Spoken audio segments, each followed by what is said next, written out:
नमस्कार दोस्तों, आप सभी का एक बार फिर से स्वागत है हमारे चैनल दुर्गा भक्ति मार्ग में। आज मैं आप सभी को सुनाऊंगी फाल्गुन माह की गणेश चतुर्थी के दिन सुनी जाने वाली संकष्टी चतुर्थी की व्रत कथाएं। जो लोग भाग्यशाली होते हैं उन्हें ही ये दिव्य कथाएं सुनने का सौभाग्य प्राप्त होता है। गणपति पापा की है कृपा से यह कथा मनोकामनाएं पूर्ण करने वाली मानी जाती है। संतानहीनों को संतान सुख, निर्धनों को धन और वैभव, संकटग्रस्तों को संकटों से मुक्ति मिलती है। जो श्रद्धा और भक्ति से इस दिव्य कथा को सुनता और व्रत करता है उसके जीवन से सभी विघ्न स्वतः ही दूर हो जाते हैं। धर्मराज युधिष्ठिर ने भगवान श्री कृष्ण से पूछा, हे मधुसूदन, अब कृपा करके फाल्गुन माह के कृष्ण पक्ष की संकष्टी चतुर्थी के महत्व और इस व्रत की कथा का भी वर्णन कीजिए। तब भगवान श्री कृष्ण ने धर्मराज युधिष्ठिर को जो वृतांत सुनाया वह वृतांत एक समय देवी पार्वती जी के पूछने पर गजानंद महाराज ने उन्हें बताया था। भगवान श्री कृष्ण धर्मराज युधिष्ठिर से कहते हैं, हे युधिष्ठिर महाराज, अब मैं इस पवित्र व्रत कथा को कहता हूँ, ध्यान पूर्वक श्रवण करो। एक बार देवी पार्वती जी ने विघ्नहर्ता भगवान गणेश जी से पूछा, हे गजानन, फाल्गुन कृष्ण चतुर्थी को गणेश जी की पूजा कैसे करनी चाहिए? इस महीने में किस नाम से पूजन होता है और आहार में क्या ग्रहण करना चाहिए? तब गणेश जी ने कहा, हे माते, फाल्गुन चतुर्थी को हेरंब चतुर्थी के नाम से गणेश जी की पूजा करनी चाहिए। पूजा का विधान पहले बताई गई विधि के अनुसार करना चाहिए। इस दिन खीर में कनेर के फूल मिलाकर गुलाबास की लकड़ी से हवन करना चाहिए। विद्वानों का मानना है कि आहार में घी और चीनी लेना चाहिए। इससे संबंधित एक पूर्व काल का इतिहास सुनाता हूँ। युधिष्ठिर महाराज के प्रश्न के उत्तर में जैसा श्री कृष्ण ने कहा था उसे मैं सुनाता हूँ। भगवान श्री कृष्ण कहते हैं, प्राचीन काल में यवनाश्व नामक एक राजा थे। वे धर्मात्मा, उदार दाता, देवताओं और ब्राह्मणों के पूजक थे। उस राजा के राज्य में विष्णु शर्मा नामक एक तपस्वी ब्राह्मण भी रहते थे। वे वेदों और धर्मशास्त्र की ज्ञाता थे। उनके 7 पुत्र हुए जो सभी धन धान्य से समृद्ध थे, परंतु पारस्परिक कलह के कारण सब अलग अलग होकर रहने लगे। विष्णु शर्मा प्रत्येक पुत्र के घर में बारी बारी से एक एक दिन भोजन करते। बहुत दिन बीतने के बाद वे बूढ़े होकर कमजोर हो गए। वृद्ध होने के कारण उनकी सारी बहुएं अब उनका अनादर करने लगी। वे पहले की तरह उनकी देखभाल नहीं करती थी, ना ही उन्हें सम्मान देती थी। अब विष्णु शर्मा तिरस्कृत होकर रोते रहते। फिर एक समय की बात है कि विष्णु शर्मा गणेश चतुर्थी का व्रत रहकर अपनी बड़ी पुत्र वधु के घर गए। उन ब्राह्मण ने कहा, हे बहुरानी, आज गणेश जी का व्रत है, तुम पूजन की सामग्री जुटा दो। गणेश जी प्रसन्न होकर तुम्हें प्रचुर धन देंगे। अपने ससुर की बात सुनकर बहू कर्ष स्वर में बोली, हे पिताजी, मुझे घर के कर्मों से ही फुर्सत नहीं है, फिर उन झमेलों में पड़ने का कहाँ अवकाश है। हे ससुर जी, आप हमेशा ही कोई ना कोई नाटक रचते रहते हैं। आज गणेश जी का बहाना लेकर आप फिर यहाँ पहुँच गए। मैं गणेश जी का व्रत नहीं जानती हूँ और ना ही मैं गणेश जी को जानती हूँ। आप यहाँ से चले जाइए। इस प्रकार बहू ने झगड़ कर वे 6 बहुओं के घर बारी बारी से गए, परंतु सभी ने वैसे ही बात की। सभी जगहों से अपमानित होकर वे कृषकाय ब्राह्मण अब बड़े दुखी हुए। उसके बाद वे अपनी छोटी बहू के घर जाकर बैठ गए। छोटी बहू बहुत ही धनहीन थी। वह संकोच में पड़कर अपनी छोटी बहू से कहने लगे, अरे बहू रानी, अब मैं कहाँ जाऊं?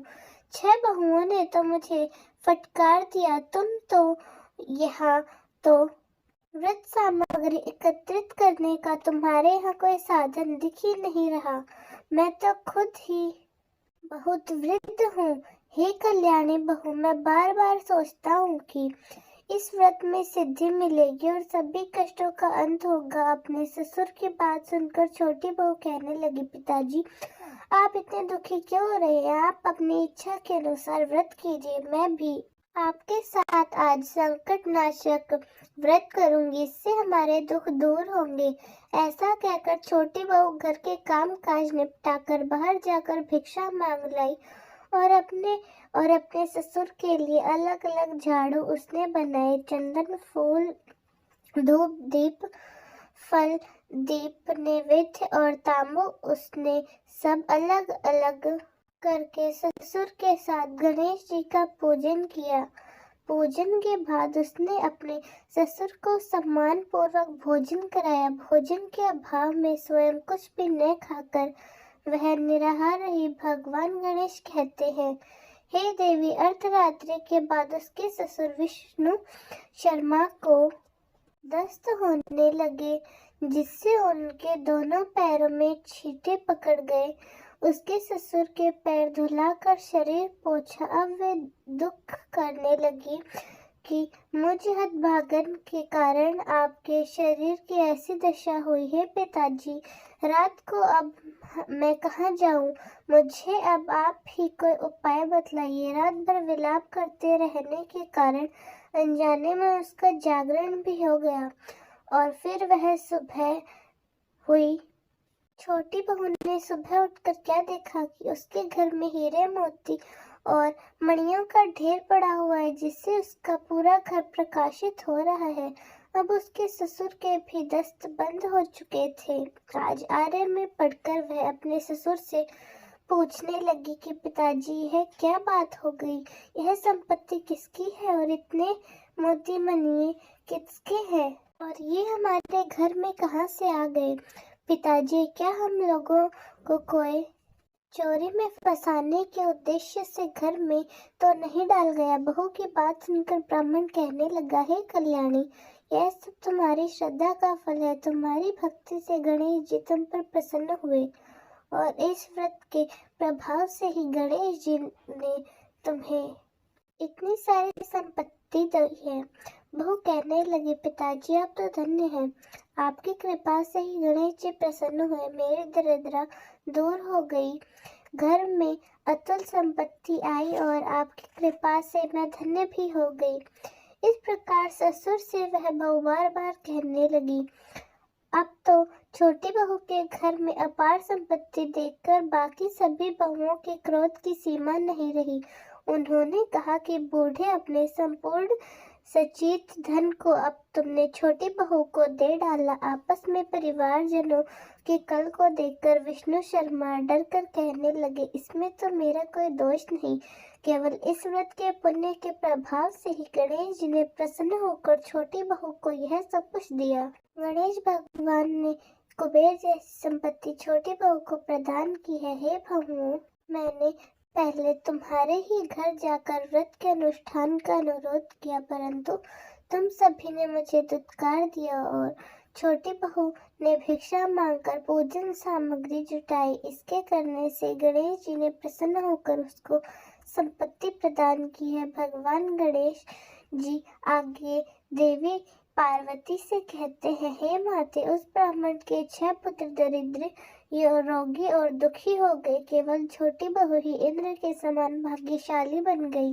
अब तो वे 6 आपस में होड़ करते हुए फाल्गुन कृष्ण गणेश चतुर्थी का व्रत करने लगे और इस व्रत के पुण्य प्रताप से वे धीरे धीरे धनवान बनते गए। इस प्रकार जो दूसरे लोग इस व्रत को करेंगे, उनका भी घर धन धान्य से भरा हुआ रहेगा। भगवान श्री कृष्ण धर्मराज युधिष्ठिर से कहते हैं, हे पुरुषोत्तम युधिष्ठिर, गणेश चतुर्थी व्रत के प्रभाव से राज्य की कामना करने वाले को राज्य की प्राप्ति होती है। इसलिए हे राजन, अब आप भी इस व्रत को शीघ्र कीजिए। फलस्वरूप आप सभी कष्टों से छूटकर राज्य का सुख उपभोग करेंगे। तब श्री कृष्ण जी के मुख से इस पवित्र कथा को सुनकर धर्मराज युधिष्ठिर महाराज बहुत प्रसन्न हुए और व्रत करके गणेश जी की कृपा से वे अखंड राज्य के अधिकारी हुए। फाल्गुन कृष्ण पक्ष संकष्ट चतुर्थी व्रत समाप्त। अब मिलकर प्रेम से बोलिए भगवान गणेश जी की जय हो। चतुर्थी तिथि के दिन विघ्नहर्ता गणेश जी की पूजा करने के साथ साथ चौथ माता की पूजा करके कथा भी कही और सुनी जाती है। अब सुनिए 12 महीने सुनी जाने वाली चौथ माता की कहानी। एक बार एक नगर में एक बूढ़ी माई रहती थी। वह अपने बेटे को हर संकट से बचाने के लिए 12 महीने की चौथ का व्रत किया करती थी। हर चौथ को पसारी से थोड़ा सा गुड़ और घी लाकर 4 लड्डू बनाती, एक अपने बेटे को देती, एक से पूजा करती, एक हथ के लिए निकालती और एक चंद्रमा उगने पर खुद खा लेती। एक बार उसका बेटा अपनी ताई से मिलने गया। उस दिन चौथ का व्रत था।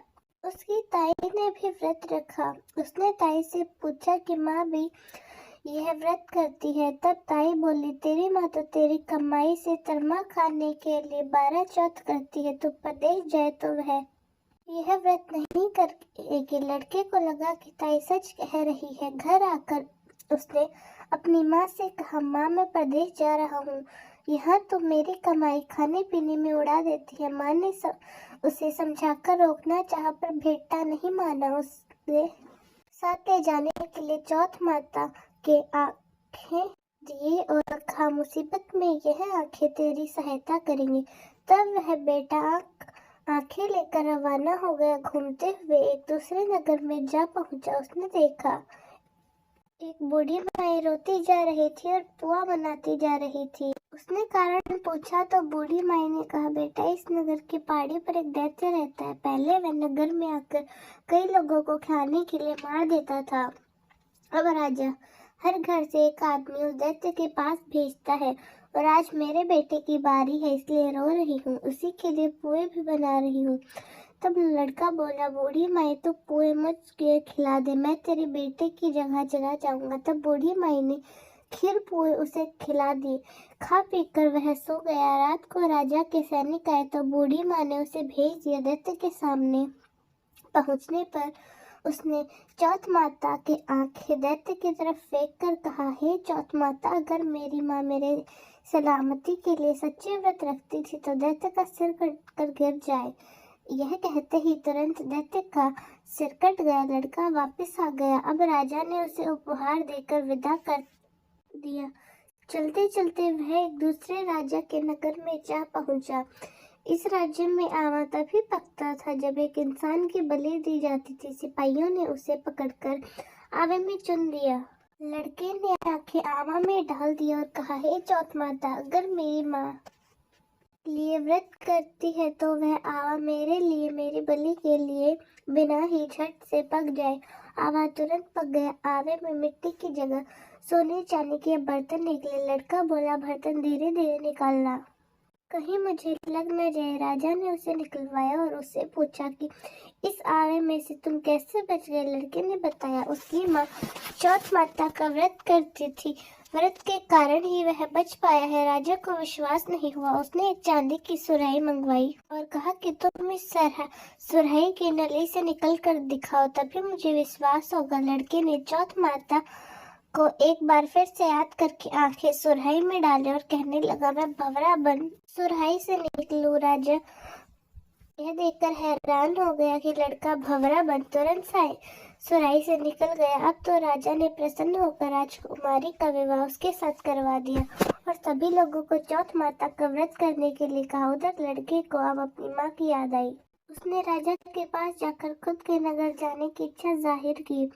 राजा ने रथ, घोड़े आदि और खूब सारा धन दहेज देकर उसे विदा कर दिया। चौथ के दिन वह लड़का अपने नगर पहुंचा। वह अकेला पसारी के यहाँ माँ का इंतजार करने लगा। सोचा, चौथ है तो माँ यहाँ जरूर आएगी। थोड़ी ही देर बाद लकड़ी काटती हुई उसे उसकी माँ आते हुए दिखाई दी। बेटा माँ के चरणों में गिर पड़ा और कहने लगा, माँ मैं तेरा बेटा हूँ, मुझे माफ कर दो। उसे उठाकर माँ ने गले लगा लिया। सब लोग चौथ माता की जय जयकार करने लगे। चौथ माता जैसे बूढ़ी माई और उसके बेटे की सहायता की वैसे सबके करना। तो दोस्तों प्रेम से बोलिए गणेश जी की जय हो, चौथ माता की जय हो। तो दोस्तों कैसी लगी आपको हमारी आज की कथा, कमेंट्स में जरूर बताएं। धन्यवाद।